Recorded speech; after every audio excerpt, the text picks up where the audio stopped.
Велешките пожарникари успеа да го изгаснат пожарот кај езерото Младост. Изгоре околу 100 хектари површина со нискостеблеста шума, сува трева и мал дел лозија. Пламените јазици им се закануваа и на првите викендици, но за среќа избегната е поголема катастрофа. Во гаснењето на пожарот вклучени беа и два авиони ер-трактори на дирекцијата за заштита и спасување, кај што продолжи по самиот срд да стаса до боровата шума над првата плажа на езерото Младост. Значи, со напорна интервенција на пожарникарите и на шумското стопанство и дервен екипите, успеавме да спречиме пожарот да се симне во боровата шума, каде што имаше тука и доста и викендички, каде што ги спасивме на сето тоа.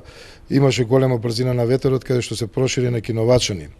Значи, тој дел го покривме со луѓе, каде што моравме да не дојде у селото Новачани или да зафати црквата, го усмеревме во правецот на Кибраната, каде што постоеше опасност и тие борови да зафати, но сепак добрата координираност успеавме да го спречиме. Околу 13 часа траеше борбата на екипите со огнената стихија. Пожарот избувна вчера околу 13 часот кај црквата во Башино село. Поради ветрот, пламените јазици брзо се проширија и кон селото Новачани. Завршивме ноќта до 2-та.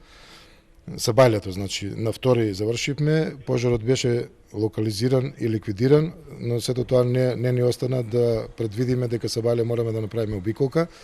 Испаднавме на терен у 6:20 сабајле, јас како командир и колегите, у меѓувреме договорено со војската на располагање стоеше, направивме максимална обиколка на теренот, еве сега добив информација од терен дека нема жаришта, дека се е изгасено и верувам дека нема да се повтори ова уште еднаш. Значи, човечкиот фактор или луѓето кои мислат да направат штета на природата треба да размислуваат дека има трибини, дека има состаноци или ривали, спортски надпревари, значи за да дојдат до сето ова нема потреба да се осветуваат на природата. И овој пат причината за пожарот најверојатно е човечки фактор, но сепак увидот на надлежните треба со сигурност да покаже како избувна пожарот кој направи голема штета. Во изминатите десетина дена во околината на Велешко се регистрирани околу 10 пожари кои според процените на пожарникарите зафатиле територија од над 500 хектари.